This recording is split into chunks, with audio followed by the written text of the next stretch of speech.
All right, if I'm live, I'm pretty sure I am by now. I just want to say Happy Easter if you celebrate Easter. If you don't, it's Easter for me. I enjoy it. Not religious, but I I understand that it's kind of a religious holiday, or at least has a religious origin, even though it's mostly just about bunnies and eggs and birds and candy. Um, Happy Easter. Just enjoy it. Even if it's not Easter, even if it's Christmas when you're watching this, just have a good day. And I also just want to clarify, I was originally going to do an episode today with a guest, but she was busy. So we're going to have to do that next week. And very, very last minute, I had to do this episode instead. I was planning on doing the topic for today's episode next week. It was originally going to be the season finale because every 10 episodes is a new season. And excuse me, the theme for this season, I just burped a little bit. I don't know if you could hear it. That's why I said excuse me. But the theme for this season was like social issues and politics, stuff like that. I talked a little bit about broken systems in the first episode, and I've touched on a bunch of other social issues before then. And the episode that I was going to do today was called Ableism. And I think I'm going to have to do that one next week. And today instead, I'm going to do the theme that I was planning on doing for the finale. But this is a little bit different because instead of the usual discussion format that I have, which could go on for however long, and I have, 3 chapters with like 3 lines written under them to keep me on track, help me know what I want to say. Today, instead, I just wrote a story.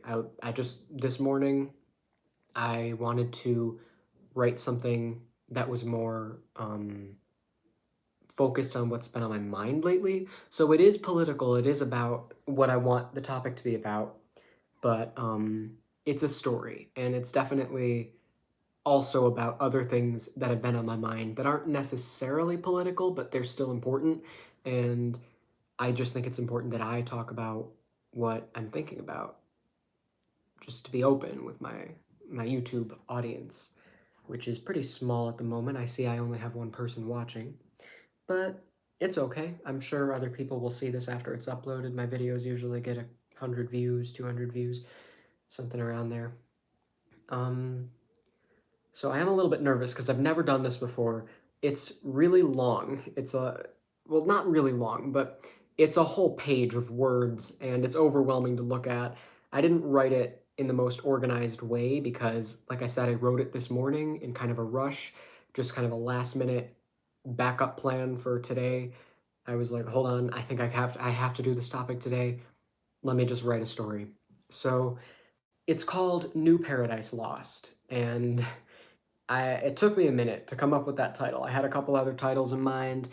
I was originally going to call it The Human Experience, then I was going to call it The Utopia, and these are things that are mentioned in it, but they're not the title because the title is pretty perfect, I think.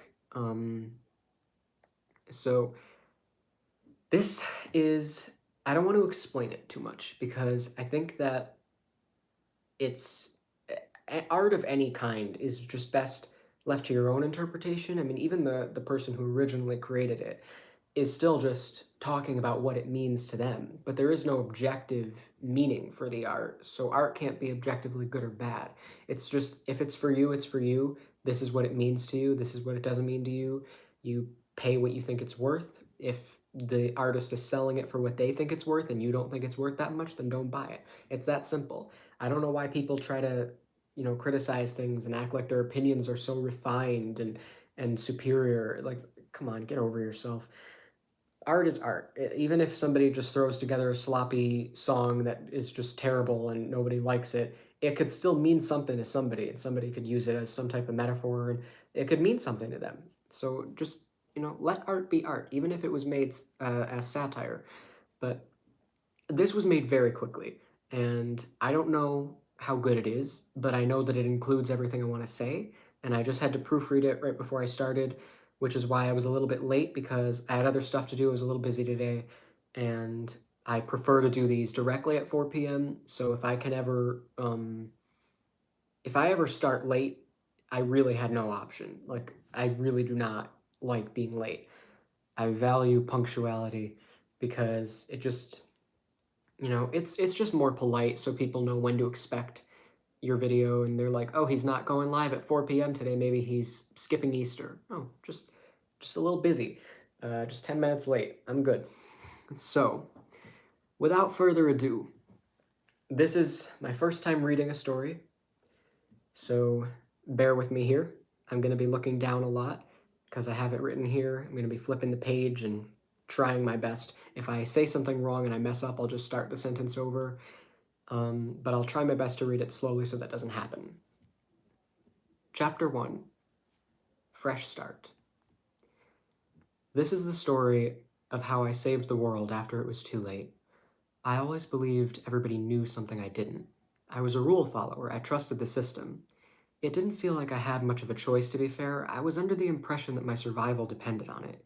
Looking back, I can see the lesson clearly now. After the war, everyone just wanted to go back to normal. We developed sanctuaries that eventually blossomed into utopian societies, and they were all maintained by strict rules. I don't know the rules for the other utopias. Our leaders were the only ones able to communicate with them. I live in New Paradise, named to honor the Garden of Eden and new beginnings. I was born after the war, so New Paradise was all I ever knew. I heard stories from my parents, but all I had was my imagination. The idea with New Paradise was to start fresh and do it right this time. So there were a ton of rules there. Most of the rules were really just suggestions, though, since breaking them went unpunished, at least by the authorities. You never knew what another citizen might do to you if they caught you breaking a rule. The 3 rules enforced by the authorities were no killing another citizen and no aiding another citizen in killing themselves, no taking without purchase or permission, and no selling of living things, and lastly, no dishonesty in sales or purchase and no dishonesty in marriage, since you're basically advertising yourself leading up to a marriage. This was to keep everyone happy and satisfied. We also had rights enforced by the authorities, and these could only be taken away if you broke one of the 3 main rules, since you'd be taken away in that situation. The rights might as well have been a 4th rule, though, because anyone who tried to take your rights away would be exiled just the same as a rule breaker. They were just listed separately, I guess, so we knew we had rights as well as rules, like they're 2 separate things. Anyway, we had the right to speak freely and remain silent. We had the right to explore religion, so long as we continued to follow the 3 main rules. And we had the right to privacy.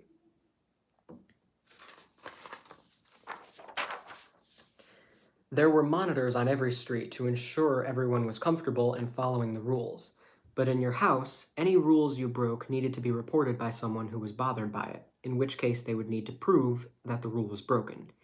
Basically, if a monitor didn't see it, it didn't happen, since there really weren't a ton of other ways to prove a rule was broken. That's why we didn't even have a court system. You'd just report an incident directly to a monitor, and they'd believe you, if you provided proof. To be fair, there really wasn't any crime or violence. As for the aforementioned rules that are really just suggestions, those were mostly based on religious beliefs, and they weren't enforced because they couldn't be proven.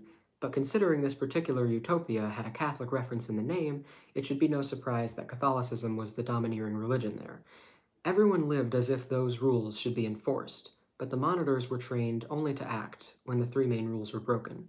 So even though they may not have liked seeing the other ones broken, they'd have been exiled for interfering. They would have been exiled for interfering. At least, that's what we were told. Personally, I think they wouldn't have been exiled because they all pretty much thought the same, and they were the only ones who could actually do anything about it. As far as I know, they could have been breaking their own rules. They would have easily gotten away with it since no one would have ever known. I never saw anything like that, but I also rarely saw anybody talking about non-Catholic beliefs out in the open.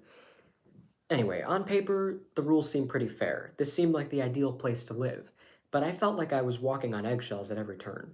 I didn't want to deal with explaining myself to a monitor, so I'd always smile when I was out in the open, even when I really wasn't in a good mood. It got to the point where I didn't even know how I was really feeling. I didn't know who I was anymore. I lost myself in the fear. And that concludes chapter 1. So, Yeah, I don't think I made any mistakes. I did have to repeat one line just because I wasn't sure if I read it clearly at first, but yeah, that's chapter 1. All right. Chapter 2. Flaws overlooked. The illusion of freedom is like a dictatorship gaslighting you. Yes, we had rules that seemed fair, but we also had the leaders who made up those rules, and they didn't necessarily have to follow them.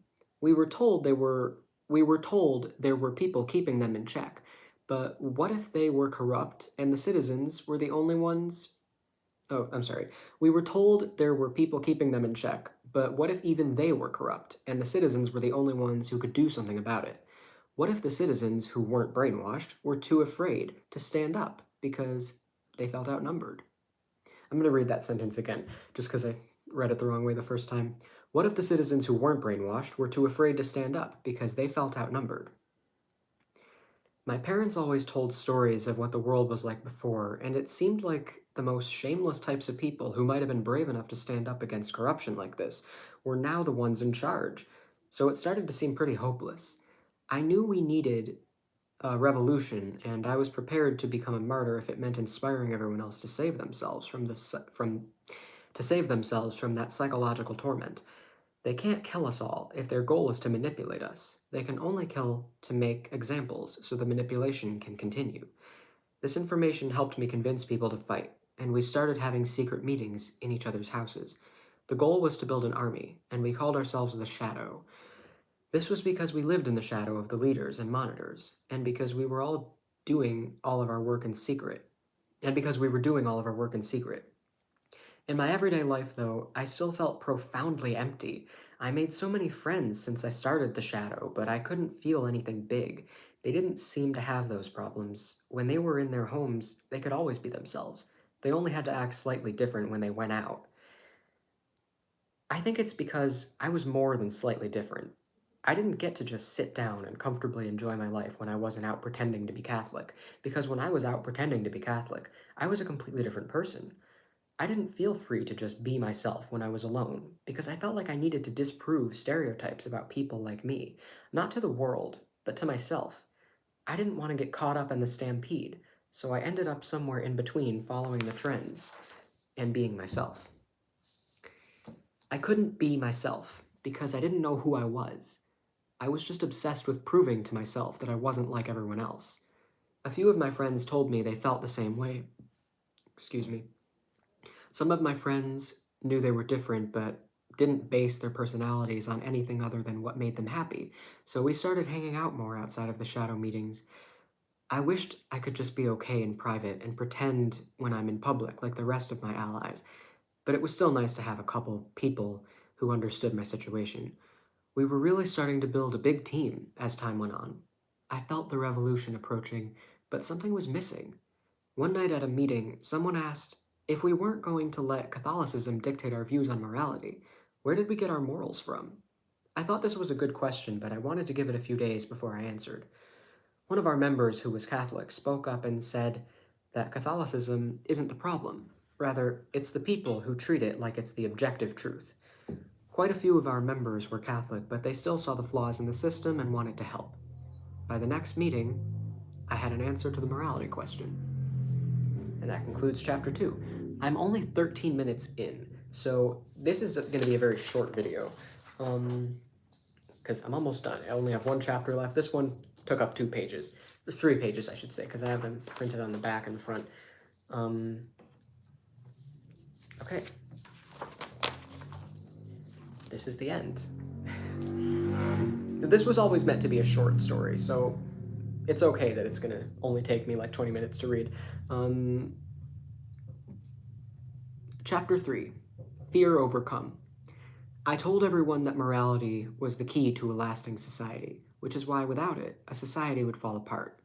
We know a society of sociopaths would eventually fall apart, so empathy, the opposite of sociopathy, would be a good place to start. That kind of rhymed. Since that seemed pretty logical and objective, everyone agreed that supporting this revolution was the most loving and empathetic decision they could make. I prepared everyone for the revolution until we finally set a date and time. We were fearless, ready to walk through fire. At the end of the month, Our leaders held a conference to discuss new policies, and they were publicly announced at a rally the following day. That was our time to strike. To no surprise, we were treated like thugs. The monitors attacked us and claimed it was self-defense. I made my way up to the podium in the mess of things, and one of the leaders tried pulling me back. So I punched him in the throat. The other leaders backed away upon seeing him with his hands around his neck, squirming for air on the ground. I walked up to the microphone and announced my intention to take back the utopia and make it a place where everyone can feel safe and truly free. I talked about the new moral code. I talked about the origin of religion and shared my own theories on life's most puzzling questions. One of the leaders stepped forward and said that I was being selfish, ungrateful for my place in the utopia when I could be out in the wild. So you admit this isn't perfect, I said. You see that major improvements could be made. This isn't about small changes to policies. We need something bigger. But let's let the people decide whose plans they prefer. After I detailed my plans, even some of the leaders and monitors were taken aback. We soon discovered that true sociopaths were the minority, since most people were on board with my plan. The ones who weren't were all exiled, and we finally had a utopia that people could really be free in. Still, something seemed to be missing. I still wasn't happy. I hated seeing everyone around me enjoying themselves when I felt like I couldn't experience joy, or sadness, or anger, or fear.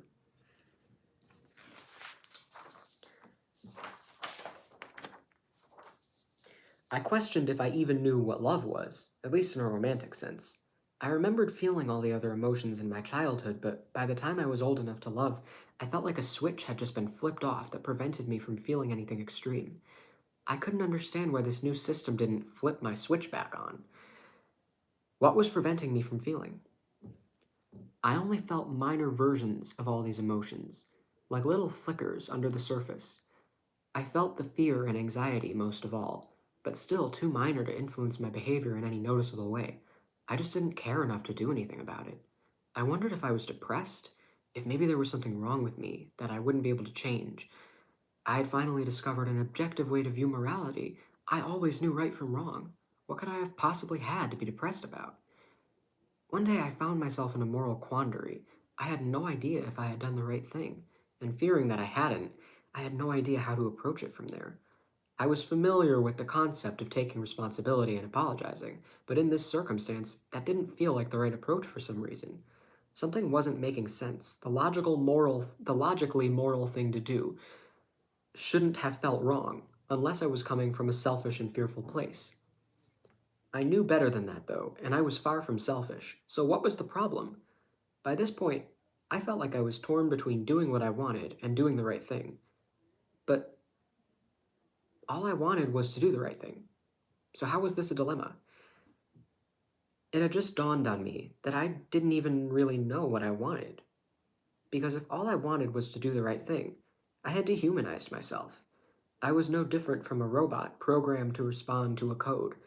But in the same way robots can't make it through every situation in the human experience, my moral code was letting me down.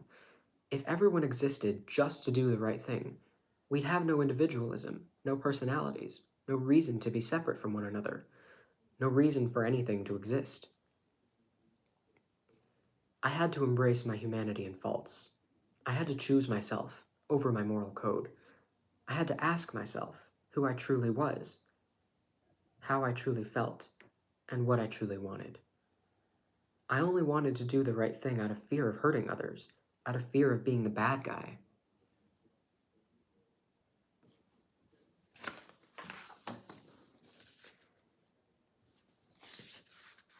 I didn't see the value of my own free will, my ability to choose between love and fear. Who are you when you cry for the pain of others? Who are you when you cry for yourself?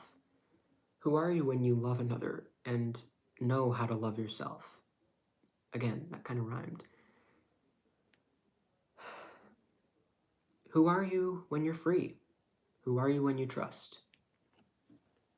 Who are you without fear? And that's the end. That's the story. Really only took me 15 minutes to read it because I did a 5-minute intro. And that's about the length I would have predicted. It didn't seem like it would take me any longer than 15 minutes, because this really is not a long story. But I like the concept of a post-apocalyptic world where people sort of rebuild society and try to start fresh.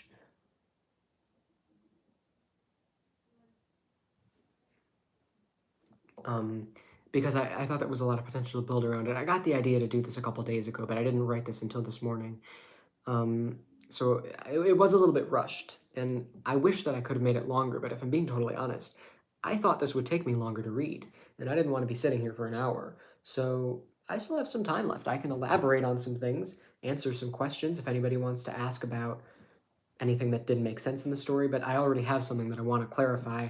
It was right at the end when I said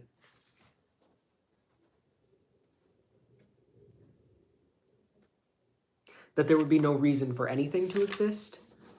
And I realize that that statement needs a little bit of clarification, because I feel like if it kind of goes into the question, which is a philosophy that some people actually live with, that we are just robots, and you know, we're essentially just super complex advanced robots rather than beings with souls and free will. And these are people who don't believe in anything other than what they can see. You know, they base everything on science, and they think that souls and afterlife and all of this type of stuff is just airy-fairy nonsense, and it's just made up. So I don't discredit anybody, because I think you're trying to figure out the truth, and that's never a bad thing. The only bad thing is when you've decided that you already know everything, and you're deliberately blocking information. I have no idea what you're asking. Somebody just wrote a comment. I don't know what they're talking about, but yeah, I don't know. Anyway, I'm just gonna try to elaborate on that. The idea that humans and robots are the same. It's the question of, do we have a soul or not? And I feel like if we are just robots, and everything is just, it just kind of exists on its own, then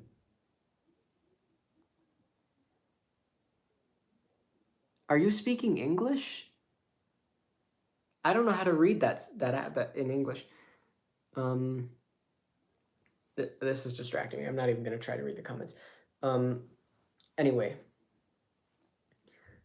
I feel like if everything is just, we're just robots, and that's all that we are, then nothing really exists, because existence is kind of an illusion that comes from our consciousness. We made it up. We only know existence is real because we're conscious, because we have our own personalities, our own,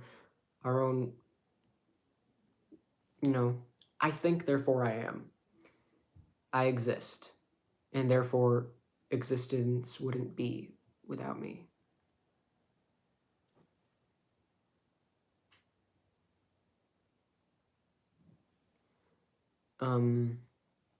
So if we aren't real and we're just robots, then we have no consciousness. Consciousness is an illusion, and our own existence is an illusion, and nothing is real and nothing matters. And if that is the case, then maybe it's both true. This is the thing. I feel like people always think black and white. It's one or the other, and usually it's both, or some combination of the two, or some other option you didn't even think of. It's rarely just one way. So I don't think it's that we're robots and nothing is real, or that we do have souls and we are real and everything is real. I think it's both. I think everything is real, and I think nothing is real, all at the same time. But I will say again, I think, therefore I am. Now you're just saying numbers. I'm telling you, this means nothing to me.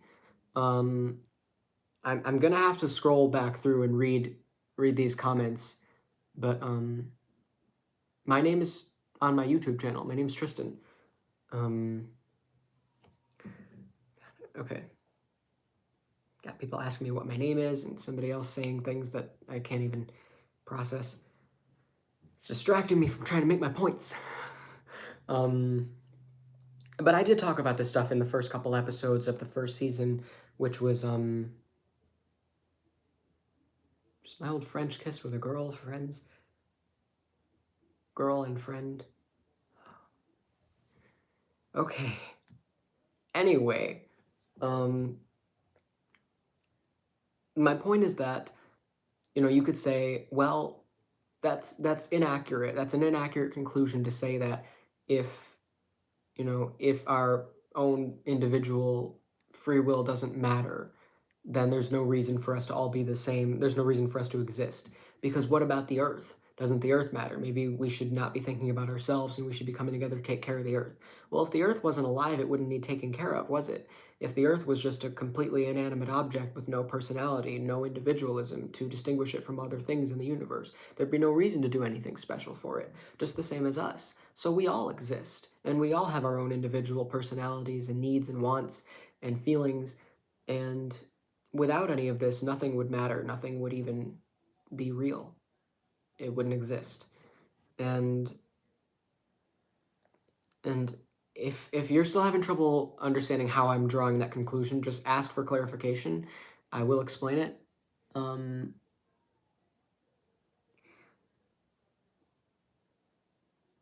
Okay, for those of you who are watching, like, after this video is processed and published, click on the live chat and read the comments that I'm getting so you can know what I'm talking about. All you have to do is, turn your phone a certain way, or, minimize the screen so you're not watching it in full screen and you can look at comments, and just click on the live chat button. Look at what I'm getting, because I need somebody to translate what this person is saying.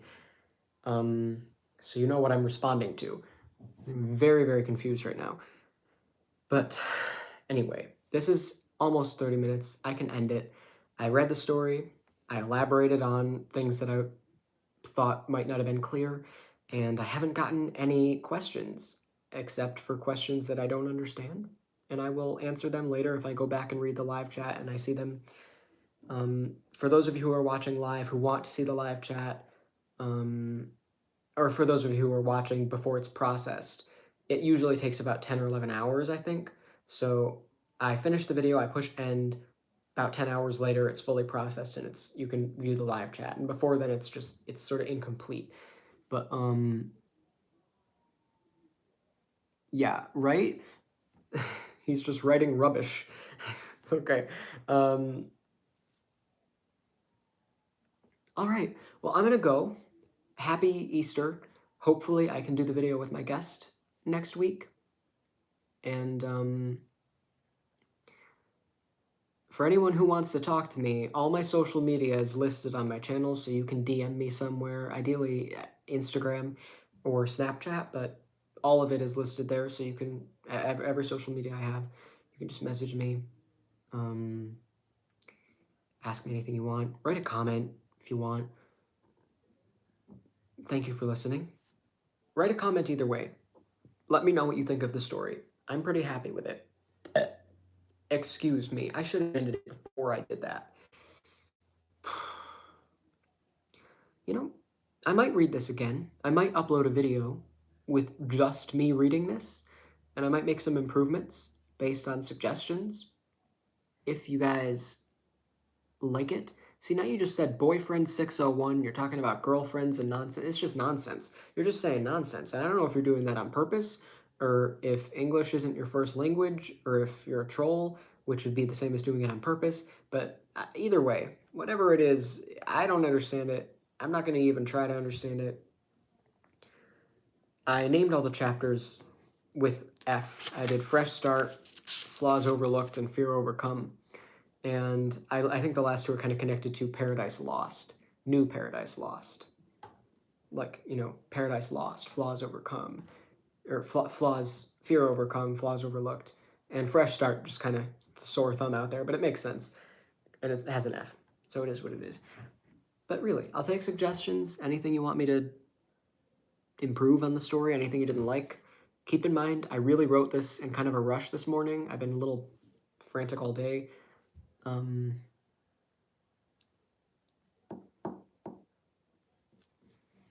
Yeah. Hopefully see you next week. Tune in for a discussion that is hopefully about ableism with a guest. And that's going to be the finale of season 2. And I'm currently thinking of having season 3 be revisiting concepts from seasons 1 and 2, because I've learned some things since then. And I just want to... there's more to talk about on these topics. Season 1 was about existentialism, moral philosophy, stuff like that. And this season is all about social issues and political stuff. As you could tell, this story is very, very political. And I thought it was a pretty good metaphor. You know, I knew everything that I wrote here, I knew exactly what I meant. And it was a metaphor for a lot of things that I've been feeling lately and thinking about. And I told the story in the first person just because I didn't feel like naming any characters. So it was just easier that way. And I also didn't have to read it as some neutral narrator. I could sort of read it with the personality of the main character. So I do prefer writing in the first person, but yeah, I'm gonna go now. Thank you so much for watching. Thank you for commenting. Please leave a comment. Just let me know what you think, and I'll see you next week. It'll be 4 p.m. Eastern Time.